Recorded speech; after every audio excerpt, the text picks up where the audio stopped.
পবিত্র কিতাব পাকের মধ্যে উল্লেখ আছে বুনিয়াতুল তালেবিন নামক কিতাব, যে কিতাব পাকের মধ্যে শাহেনশাহ বাগদাদ হুজুর গাউসুল আজম দস্তগীর আলা হাযরতিহি নবী আলাইহিস সালাম পাক বলেছেন যে 61 হিজরি 10 মুহররম শরীফ যেদিনে কারবালা শরীফে ইমাম হুসেন আলাইহিস সালাম পাক শাহাদাত পাক বরণ করলেন, সেদিন থেকে আল্লাহ তাবারক ওয়া তাআলা কারবালা শরীফে 70 থেকে 72,000 ফেরেশতাকে নাজিল করে দিলেন তারা গণমাধ্যম করার জন্য। এই কথা কে বলছেন? কোন সাধারণ আল্লাহর ওলি বলছেন না, কোন অর্ডিনারি আল্লাহ পাকের ওলি বলছেন না, যিনি সমস্ত ওলিদের সরকার শাহেনশাহ বাগদাদ হুজুর গাউসুল আজম দস্তগীর আলা হাযরতিহি নবী আলাইহিস সালাম পাক বলছেন।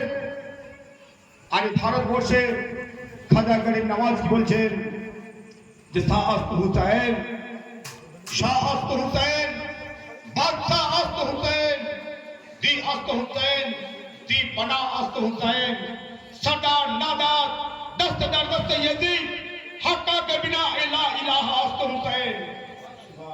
অর্থাৎ খাজা গরিব নওয়াজ বলছেন যে আমার মাওলা ইমাম হুসেন ইবনে আলী আলাইহিস সালাম হলেন বাদশাহ এবং বাদশাহ বাদশাহ। সুবহানাল্লাহ, সুবহান।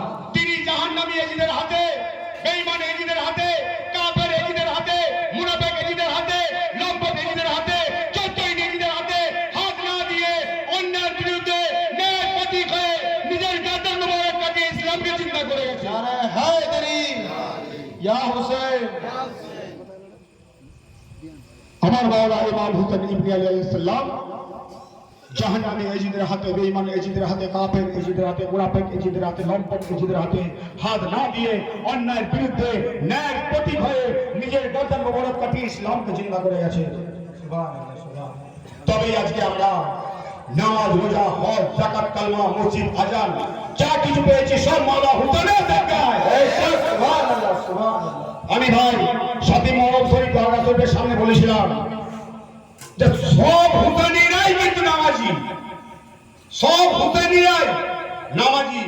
কিন্তু আপনি জোর গলায় বলতে পারবেন যে আমি নামাজি আছি বলে আমি হুসেনি? না, কখনোই না। পারবেন না। সব ইমাম পাকের চাইনেওয়ালারাই নামাজি, কিন্তু সব নামাজি হুসেনি নয়। তার কারণ কারবালার মহল্লায় এজিদের ক্যাম্পেও কিন্তু নামাজ হয়েছে, মাওলা ইমাম হুসেনেরও ক্যাম্পে নামাজ হয়েছে। তাহলে মাওলা ইমাম হুসেন আলাইহিস সালামের নামাজ বেশক আল্লাহ পাকের বারগাহে কবুলিয়াত, কিন্তু এজিদের নামাজ কি কবুল হবে?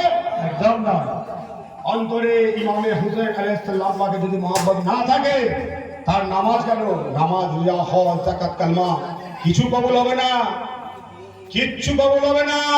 এটা আমার কথা নয়, আমার পীর ও মুর্শিদ বলেছিলেন যে নামাজ, রোজা, হজ, যাকাত, কালমা কিন্তু অন্তরে যদি আল্লাহ পাকের প্রতি মহব্বত না থাকে, সে কিয়ামতের দিনে আল্লাহ পাক সেই ইবাদতকে ছুঁড়ে মারবে। আমার পীর মুর্শিদের কাছে একটা সময় ছিল আমরা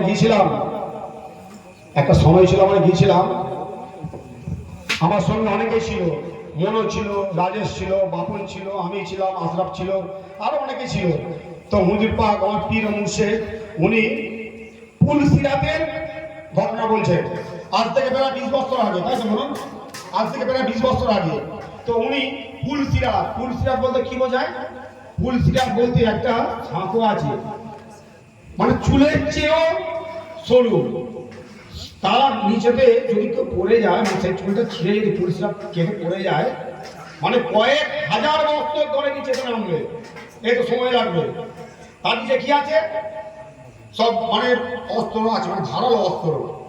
যে ব্যক্তি পড়ে যাবে মানে কেটে টুকরো হয়ে যাবে, আল্লাহ পাক তাকে আবার জিন্দা করে তুলবেন, তুলে আবার এই পুলসিরাতকে পার করাবেন। এটা আমাদের হুজুর পাকের বাণী। আমরা 5-6 জন ছিলাম, তো আমার বলাটা মানে সেভাবে হচ্ছে না, মাওলা এমনভাবে বলেছেন আমি নিজে কাঁদতে লেগে গেছি। তখন হুজুর পাক আমার বাড়িয়ে বলছেন, হায় দেখো জীবনবাবু অনেক দিকে চলে গেছে, উনি কথা বলেছেন। তখন উনি বললেন জীবনবাবু দেখো অনেক দিকে চলে গেছে, আরে আমাদের ভয় নেই, আমরা তো আলিও না। এই পবিত্র মুহররম শরীফের চাঁদ মোবারক আজকে জনাব উস্তাদ এইখানে আমি দাঁড়িয়ে বলছি, আমার পীর মুর্শিদ জবান থেকে এই কথা বলেছিলেন যে আমাদের ভয় নেই, আমরা তো আলিও না। তোমরা তো চিন্তা করছো কেন? সুবহানাল্লাহ। তাহলে বলুন এইরকম জাতে পাক আমরা এটা যদি আমার প্রিয় মুর্শিদ বাবা মাফ করবে, উনি যদি আমাদের মাথার উপর না থাকতেন, আরে দুনিয়াতে অরিজিনাল মুসলমানদের মতো আমরা হয়ে যেতাম। নামাজ নামাজ নামাজ নামাজ করতাম, রোজার মাসে রোজা রোজা করতাম, কিন্তু নামাজ কিন্তু ভাই নামাজি যে নামাজ পড়তে হবে, নামাজ অবশ্যই পড়তে হবে। আল্লাহ পাক কোরআন শরীফের মধ্যে 82 জায়গায় উল্লেখ করেছেন নামাজ পড়ার জন্য। নামাজকে আমি অসম্মান করছি না, কেউ ভুল ব্যাখ্যা করবেন না। আমার প্রিয় মুর্শিদ কিন্তু বলেন নামাজ পড়ার জন্য। এবার যদি কেউ না পড়ে সেটা সে পড়াবেনি, কিন্তু নামাজকে অবশ্যই পড়া আমাদের দরকার, কিন্তু নামাজকে সম্মান করতে হবে। নামাজকে সম্মান করতে হবে, কিন্তু নামাজই যে পুলিশরাত পার করে দেবে তা নয়। আল্লাহ পাক কিন্তু কোরআন শরীফে কথা বলেননি যে বান্দা তুমি নামাজ পড়ো তুমি জান্নাত পাবে, তুমি রোজা রাখো তুমি জান্নাত পাবে, তুমি হজ করো তুমি জান্নাত পাবে, তুমি যাকাত দাও তুমি জান্নাত পাবে, তুমি যাকাত দাও তুমি জান্নাত পাবে। আল্লাহ পাক কিন্তু এই কথা বলেননি। আল্লাহ পাক বলেছে ইন্নাল মুত্তাকিনা ফি জান্নাতি ওয়া নাঈম।